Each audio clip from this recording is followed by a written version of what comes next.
Hey everyone, this is going to be the most important podcast that I have ever released to date. It's been 7 years now of Physionic, and the podcast has been running for a number of years, maybe 4 years, 5 years, something like that. This is the most important podcast. The reason being is that I've taken a long time to write down notes, create a ton of graphics for you that if you're watching the podcast, to explain fat loss. I got an email just a little while ago from someone that really wanted to know from kind of point A to point B what happens in terms of fat loss. So that's what I'm going to be doing. And I'm going to be explaining the hormonal aspects. So we're going to be discussing Dr. Fung. We're going to be discussing Dr. Berg. We're going to be discussing keto. We're going to be discussing high carb diets. So I would really just so strongly encourage that you do not skip to the conclusions and takeaways, because you will miss basically everything. I'm going to be having a conclusions and takeaways as always, but it's going to be like 2 lines, and this podcast is going to be really long. And also, this is not going to be concise. This is going to be a lot of information. And with all of those stipulations out of the way, I'm really, truly begging you, do not skip this podcast, because I'm going to be telling you so much information. And if you're already kind of looking at me or thinking in your head, well, who is this guy? Because you're not familiar with Physionic. My name is Nicholas Verhoeven. I'm a doctoral candidate in molecular medicine. And related to this particular podcast, not only my doctorate degree that I'm pursuing, but I also worked in a metabolism laboratory. So I do have some credentials to actually back up what I'm saying. And I've been published in a metabolism journal, the Metabolism Journal, actually. And I hope that I can convince you of really what's happening. How do we lose fat? How do hormones play into these things? How do calories play into this? How does metabolism play into this? Well, all of that will be covered here. So without further ado, let's go ahead and jump in. And I'm going to be consulting my many, many notes that I've written down so I can keep on track without going too far off track as I go throughout. Okay, so let's start out by just understanding things really basically, that the body is constantly in flux, meaning that you have molecules that are going in and you have molecules that are going out. And yes, this is kind of a really dumbed down version or a distilled version of what I'm saying is the law of conservation of mass. You have to have molecules that go in and you have molecules that then end up leaving. And how does that actually manifest itself? Well, really basically is in our food content. Those are the molecules that go in. So our food content is made up of chemicals. As much as if you get this like fear that comes off in you, or this resentment that comes off in you by the idea that food is chemicals, then I would encourage that you take an organic chemistry course or just look up organic chemistry a little bit, and you'll understand that our food and our entire body is completely made up of chemicals. It is chemistry. So speaking to that, if you consume, let's say, a piece of meat, a steak, or really anything, you're going to have a certain amount of protein in there, but which is amino acid chemicals, amino acid molecules. So, and not only that, you also have fat molecules. So saturated fats, unsaturated fats of varying lengths, varying degrees of saturation. But the point is that you have fat molecules, and that's found in your food. Then on top of that, you also have sugar molecules or carbohydrate molecules, which we'll be discussing as glucose molecules, because those are the most common and those are the most prevalent in our body and what our body ends up actually using. So you've got your breads that consume carbohydrates, pastas, rice, all that stuff contains carbohydrates in the form of glucose. So you consume that, and that goes into your digestive tract and your intestinal system, and then it gets broken up. So the foods, the actual structure of the food gets broken up, and all those molecules get freed from that food and end up in your bloodstream. And then once it ends up in your bloodstream, I'm not going to show you any images of that because it's a lot of complex metabolism. That's really not important for us to understand how all of this works. But the point is that all these molecules end up in your bloodstream, and then they get pushed into all the cells of your body, every single cell of your body. And then those cells do something with those molecules. And they produce two different things. And again, not something that I'm going to go super into depth with for this because I have so much other content I need to cover. But the end product of that, so from consumption to digestion, absorption into our cells to be metabolized, is heat and CO2 or carbon dioxide.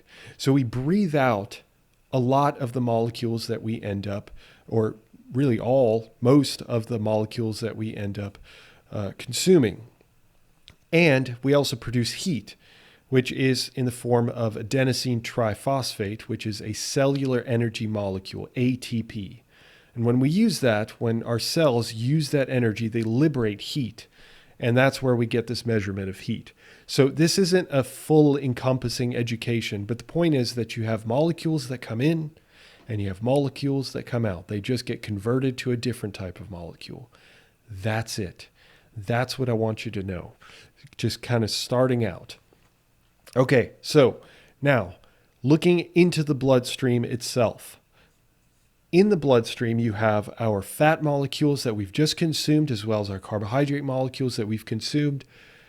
And those can end up in the fat cells. So the fat molecules will end up in the fat cells, for example, and blood sugar or blood glucose, however you want to define it, those are all the same, can end up in your liver, can end up in your muscle cells, and the fat molecules can end up in your muscle cells and the liver as well. And this is certainly not all encompassing because there's so many different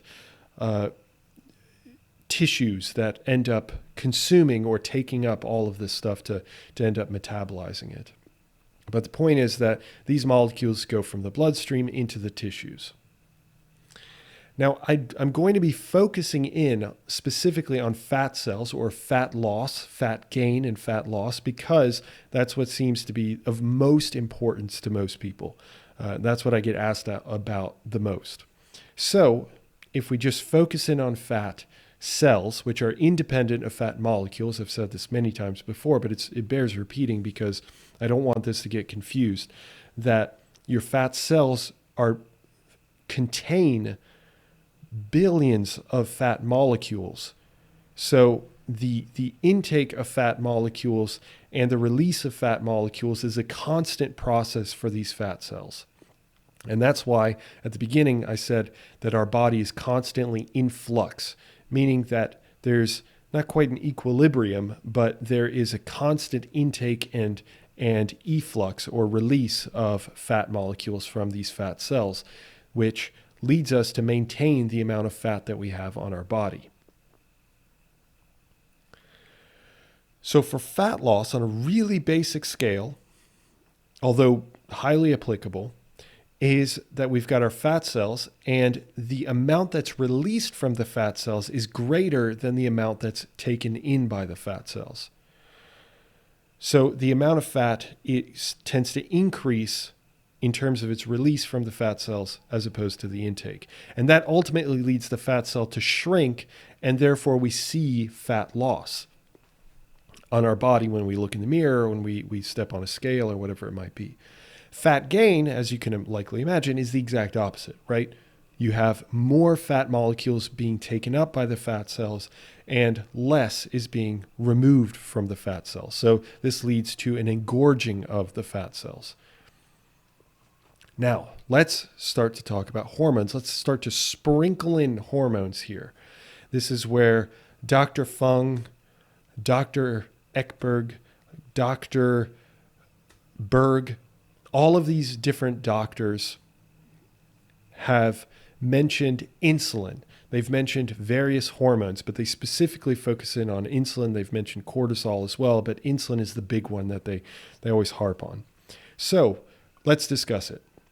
So insulin in this process of fat loss and fat gain has a dual effect. Actually has many effects across the body, but specifically in this situation, insulin blocks the release of fat molecules from the fat cells. So this would then trap these fat molecules in the fat cells, or at least lessen their ability to be released. The other effect that it has is it promotes the uptake of fat. So fat molecules into the fat cells. So clearly this shifts things towards, in a vacuum, if you were just to look at this phenomenon, just with these fat cells, with this blood vessel, with these fat molecules, and then add insulin, this is what you would find. You would find this, that the insulin would promote fat gain overall. But no one ever asks, and this is where things are going to start getting more intriguing. Hopefully I can offer some actual answers to this, because it's something that's bugged me for such a long time, that nobody ever asks what actually triggers the insulin beyond the obvious answer of blood sugar, and what controls this insulin.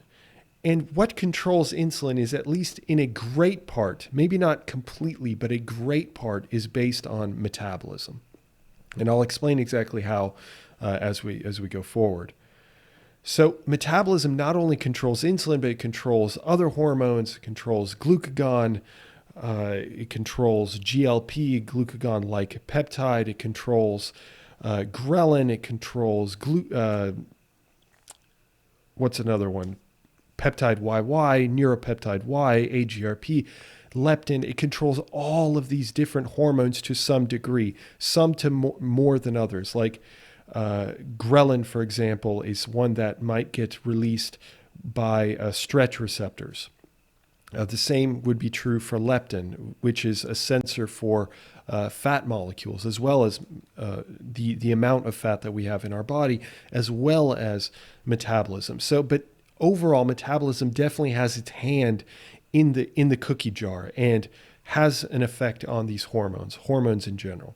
So as a prime example of that, let me explain how one example of how metabolism could affect hormones. So this is a really prime example. This is something a lot of people discuss, but they don't really discuss how it happens. And I'm not going to go into super detail here either, but you have a pancreas in your body. It's made up of pancreatic cells, pancreas cells, specifically the beta type pancreas cells. Then you have a rise in blood sugar. The blood sugar will enter the pancreatic cells, will increase the amount of cellular energy that's available, specifically ATP.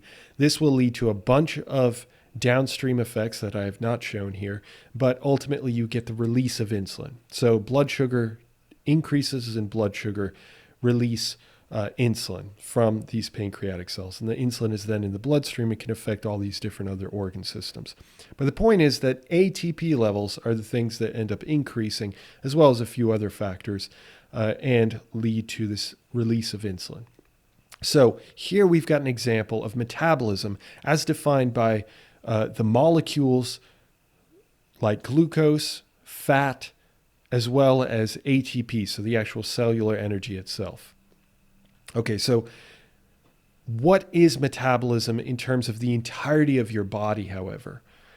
Well, every single cell in your body needs X amount of energy. It must have that amount of energy, otherwise it will not function, because you have billions and trillions of processes within your cells that require ATP. They require energy.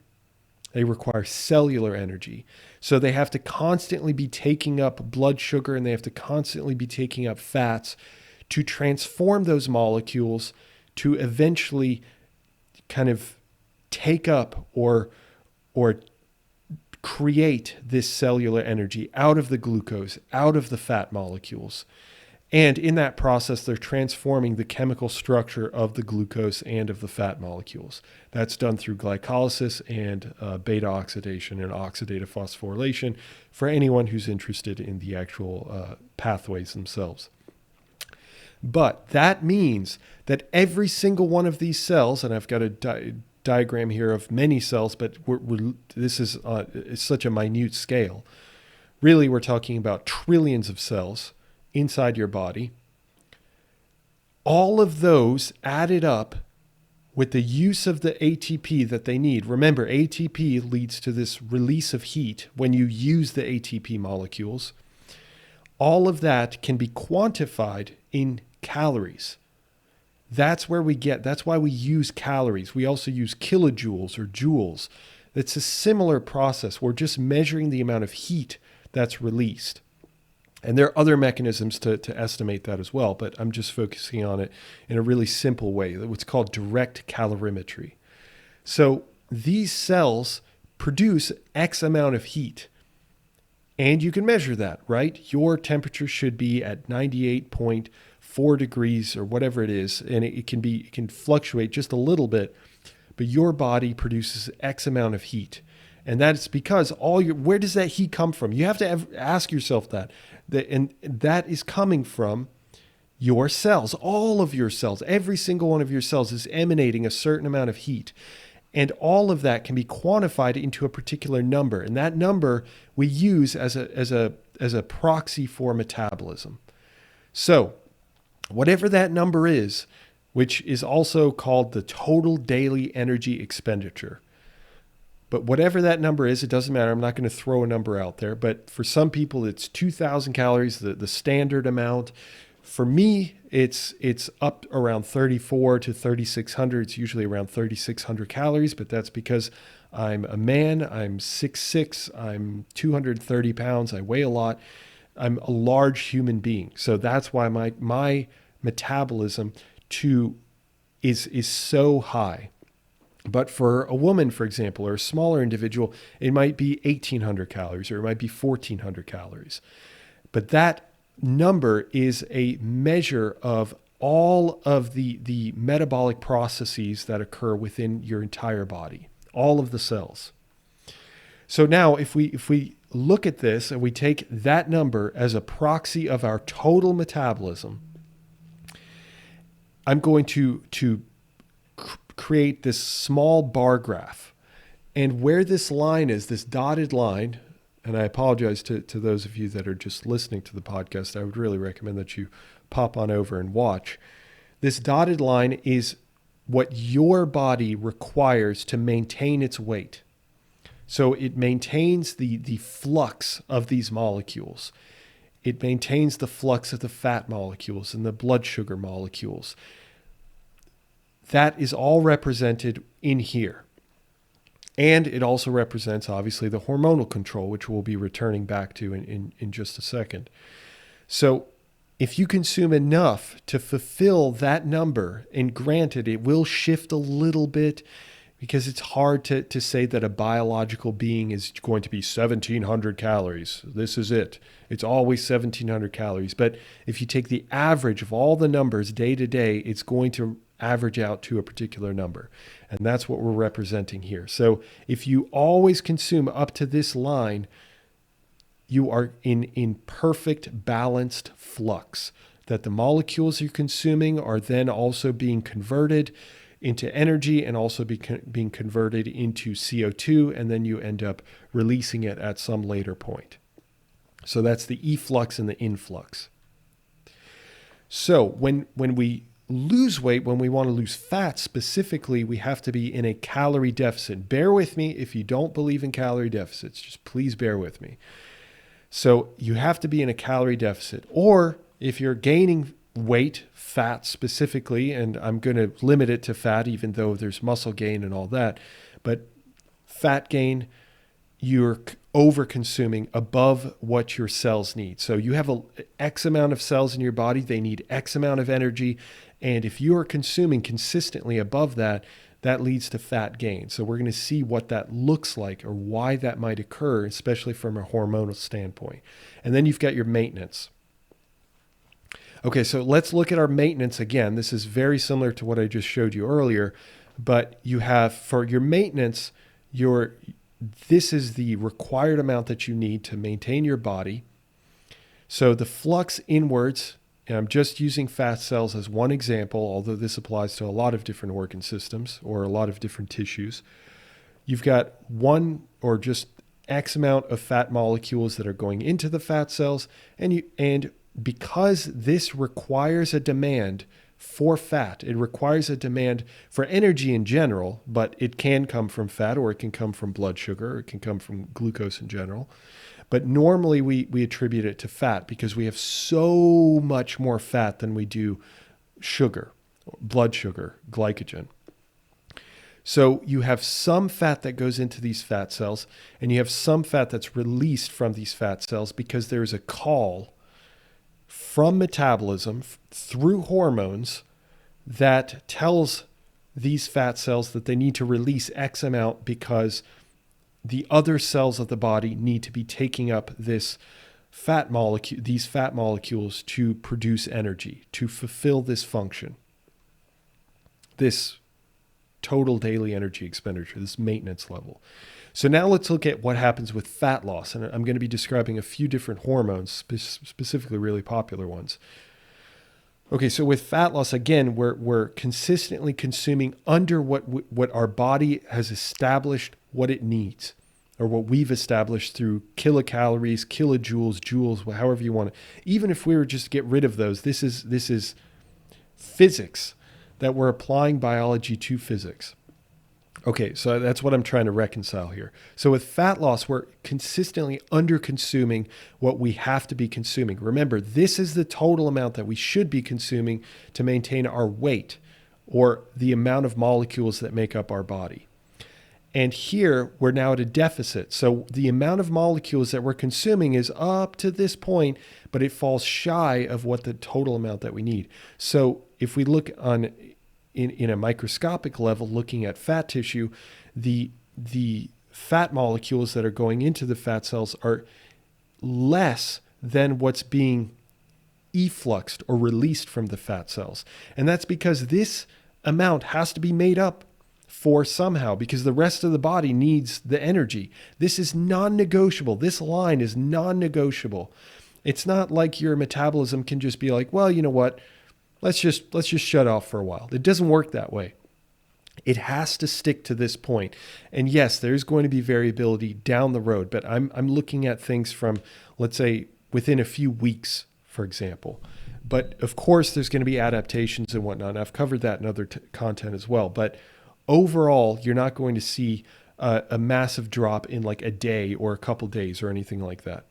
So let's just say that this is, and it is non-negotiable, that this has to be fulfilled. So why does that occur? Well, it happens because of hormones. So cheers to Dr. Fung, and cheers to all these different people that have mentioned hormones as the primary driver of fat loss and fat gain, blah, blah, blah. So what are some of these hormones? Well, one of the most popular ones that people always discuss is insulin. Okay, fair enough. Insulin drops, and therefore you have more of this fat release because, as we mentioned before, as I specifically pointed out, insulin inhibits this process. Another hormone that increases is neuropeptide Y. Neuropeptide Y increases hunger. So because you're in a deficit, eventually this neuropeptide Y is going to get stronger and stronger and stronger, and you're going to get hungrier and hungrier. Another one, the opposite of neuropeptide Y, is sort of the opposite. It comes from a different area, called peptide YY.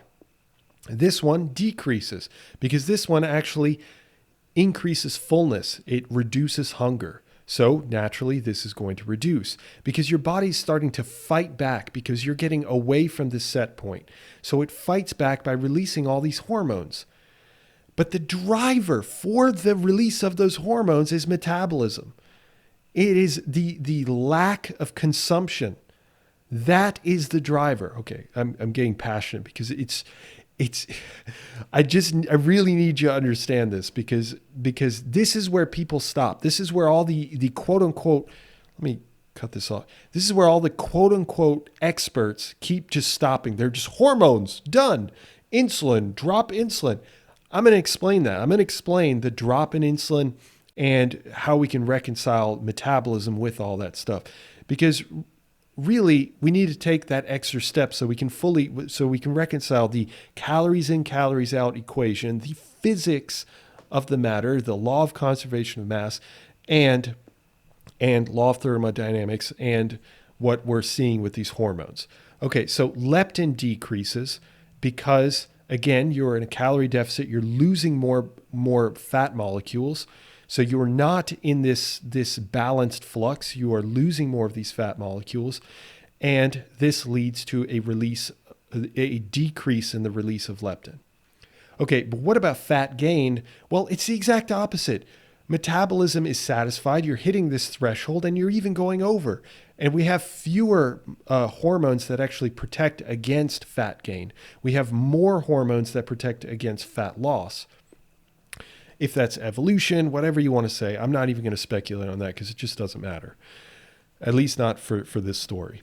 So with fat gain, you see an increase in insulin, and this is consistent across all the literature, just absolutely all the literature. You consume more food in general, regardless of the makeup, and you compare that to another amount of food that's less, insulin is going to be increased when you consume more food, just simple as that. And I don't think anybody disputes that. Neuropeptide Y is going to decrease because you're eating more, so your fullness increases. So the drive to eat should be decreased, and that's what happens. Peptide YY is increased because that is what's driving this fullness. So it's kind of the antithesis to neuropeptide Y. And because you've got more of these fat molecules entering the fat cells than are being released, leptin is increased. So all of this is dictated by metabolism. Okay, so just as a reminder again, this is where a lot of keto enthusiasts, this is where a lot of low carb people, and this is where I'm going to start addressing the difference between the two major diets, the kind of antithetic diets. So here's where keto people are like, well, yeah, okay, great. This is all fine, right? You get this decrease in insulin with fat loss, sure, but you get even more of a decrease in insulin with keto, and therefore, quote unquote, it is superior for fat loss. Well, that absolutely does not bear out in the literature.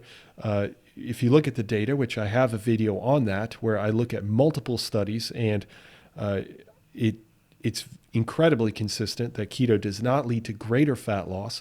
It leads to equal fat loss when you control for calories. And if you're resistant to that, please check out that video because it has many studies linked to it. I show you the actual data. I show you everything. But anyway, I digress. The point is that the idea is that because blood sugar increases cell energy, this releases insulin. So therefore, well, let's eliminate the blood sugar, right? Let's eliminate the carbohydrates, and therefore we'll have even less insulin. And that actually pans out. That's true. If you go on a low carb diet, then you're going to have less insulin release. I'm not disputing that for one bit. But now let's look at that. So let's look at the context here. So this is in a maintenance state. Just to be clear here, we're looking at a maintenance state. So one thing that people don't, for some reason, just kind of ignore is that, sure, you're consuming low carbs, but you're also consuming high fat. What is that fat? It's high fat molecules. So now we're looking at the actual molecules themselves to try to determine not just are you consuming overall a certain amount of molecules, but what are those molecules? And in here, we're consuming a lot of fat molecules. So you're going to have a lot more fat molecules that are also going to be input into these fat cells. And your metabolism, sure, is going to switch to more fat-based, which is great. But it still doesn't defeat this overall point that your metabolism needs X amount of energy. So your cells are screaming for X amount of energy, and that X amount of energy gets released through these fat molecules. So a high-fat diet will lead to more fat being taken up into the fat cells, but you will also be able to supply your cells with fat, which is great. However, and that is permissive through the extremely low insulin. So even lower insulin than you would normally see. So that sounds great. However, and actually I'll discuss this next hormone in just a second. So let's look at a fat loss situation. So here, again, you're still consuming high fat, but so this is all made up of, or majority made up of, a high fat diet. But you're not reaching this threshold. So automatically your body has to start, no matter what, has to start losing weight, has to start dropping fat. So even though your fat consumption is still quite high and you're still taking up some fat, you're releasing more fat because all your other cells, your muscle cells, your brain cells, your pancreatic cells, your liver cells, your kidney cells, all of those cells, bone cells, just keep on going, immune cells, all of those cells are screaming for energy. So your fat cells have to, no matter what, release more fat molecules. Now, there is another hormone here that low carb, high fat individuals just don't ever discuss. And granted, it's not incredibly it's not nearly as popular as insulin, but it should be, because it's incredibly important to understand why a low carb, high fat diet can have such low insulin levels and yet not lead to greater fat loss. And the reason for that, or at least one of the reasons, I'll go ahead and take a step back and say one of the reasons is because there are insulin independent ways that fat can be stored. If that blew your mind, then check out some of my other content on this particular hormone, which is called acetylation stimulating protein.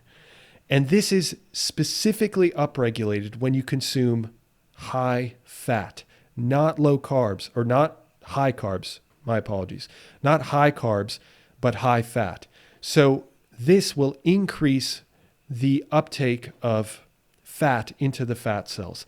So while insulin levels, sure, are lower, ASP is higher in a low carb, high fat condition. But let's not stop there. Let's also investigate what a high carb, low fat condition might look like. And here again, we're at maintenance, and we have this balance between the two. So we have some fat uptake and we have some fat release. Insulin is certainly higher because we're at maintenance, and ASP is going to be lower just because of the nature of this diet. Now, if we're looking at fat loss, yes, insulin is also lower. It's not as low as it would be with a low carb diet, but on the other hand, ASP is also not stimulated. So it's two different mechanisms to achieve the same result. And it's based on the amount of overall molecules that are coming into the body, the total amount of food that is being consumed. If that's fat molecules, blood sugar molecules, ultimately the hormones will figure themselves out because the metabolism is dictating these hormones. I really hope I'm getting this across, because this is vitally important for you to understand. And if you understand this, you'll be able to broaden your understanding of how to reconcile the calories and energy intake and et cetera, with hormones specifically. So insulin is lower, but ASP is also lower. And that's what leads to fat loss, because this ultimately still has to be fulfilled. Because although you're still consuming more carbohydrates than you would in this situation with a high fat diet, because low carbs, you aren't fulfilling this overall maintenance calories that you need to achieve. So no matter what, your fat cells are still secreting more fat than they're taking up. So finally, what does this all look like? Well, again, if you just look at all these maintenance or all these caloric content or the energy, you have your maintenance here, and in a high carb situation, you're going to have this mostly be carbohydrates. And obviously in that, you're also going to be low fat, because you can't have high fat and high carbohydrate at the same time, because that means that you're essentially eating no protein, and you're going to die. or you're way over consuming calories in general or your energy intake, and therefore you're going to gain weight in that regard as well. The fat loss, you're going to generally reduce some of your carbohydrates and maintain your fats. And ultimately, this is going to get filled in with fats. Whatever needs to be filled in for the rest of your body. This red square is the needed amount by your entire body screaming, your metabolism screaming for the hormones to get released in the appropriate amounts to ultimately release fats from the fat cells. And then you've got this switch. Remember, all those hormones then reverse, or most of those hormones end up reversing when you're in this fat gain situation. Again, more carbohydrates are being consumed. Let's clamp the fats being low, but regardless, you're over-consuming, so you're going to gain weight. Now, this low carb, high fat situation is the exact opposite. You have low carbohydrates and a high fat consumption, which is making up the amount of influx that you're taking in, but it's not high enough in this fat loss situation, and therefore you end up your cells are still screaming from a metabolic demand that you need more molecules. You need more metabolism-related molecules like fat molecules, and that's why you get this more release from fat. And this is dictated by low insulin. The high carb, low fat is dictated by the low insulin but low ASP, as this is just a few of the mechanisms. And the low carb, high fat is dictated by the extra low insulin, but the elevated ASP. And on the other hand, maintenance and fat gain, as you can see, you're just increasing your fats a little bit more to reach this threshold or go over this threshold.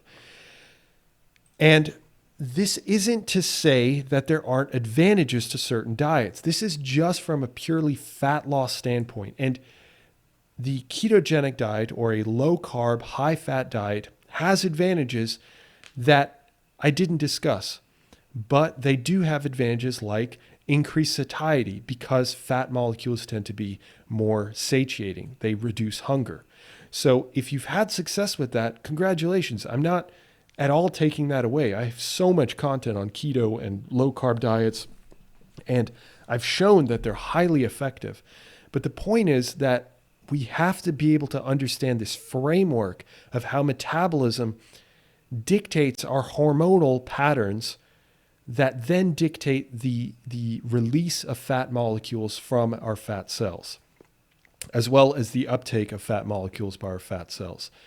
And that's where a lot of these gurus and whatnot they just don't discuss that, because there's a lot of complexity in that. And I've distilled it certainly quite a bit. And I'm sure if somebody is educated metabolism, is educated endocrinology, and studies gastroenterology, I mean, there's a lot more complexity here. Absolutely. I'm not denying that. But hopefully, I'm really hoping that now you have this basis of understanding that everything hinges on your overall cell need for energy. And that will then affect your hormones, and then that will affect your fat levels, muscles, every other tissue. But I specifically focused on fat tissue. And big picture, long term, if this continues, if you continue to underconsume, right, eventually your metabolism starts to decrease. But it's not like your cells need less energy. What typically happens is, one, your hunger increases, it skyrockets, and two, your non-exercise activity thermogenesis decreases. Actually, I should add a third one. A third one is that as you lose body weight, then that means there's less mass that your skeletal muscles have to move, and therefore there's less energy that's required to move the decrease in mass. So at one point you weighed 200, let's say, I'll go kilograms, 100 kilograms, and another situation you weigh 85 kilograms. It takes less energy to move the 85 kilograms than it does the 100 kilograms. That's just pure physics. but it also applies to this biological context. So yes, metabolism shifts, but the cells themselves, it's not like they need less energy. So you're still going to have all of these rules still apply. It's just that things shift. So that's why your caloric intake needs to constantly be adapted. And then there are different tricks and tips that I can go into in other content as well. So I realize I'm sort of repeating myself now, but so I'll end it with the conclusions and takeaways so we can get kind of the last little snippet. Overall, metabolism, which is defined, and this is important, by the amount of each molecule present, that's fat molecules and glucose molecules or carbohydrate molecules, as well as the amount of cellular energy, because cellular energy is the main driver for this. Both of those, glucose and fat molecules and cellular energy in the form of ATP, dictate fat loss and fat gain, as well as other gains like muscle and lean mass, although I didn't cover that, through the regulation of hormones. So glucose increases insulin, or the lack of glucose can decrease the level of insulin, and fat increases ASP, or the lack of fat can decrease ASP. That's it, folks. If you have questions, please post them below, post them in the comments section. I will try to answer them as much as I can, and really try to share this video, because if you found it helpful, and if not, if I screwed up, if I didn't explain things well enough, I will redo this video, because it is super important for people to understand, because I just feel like people are so hell-bent on hormones being everything. And while they are critical, they are the messengers between metabolism and fat loss and fat gain.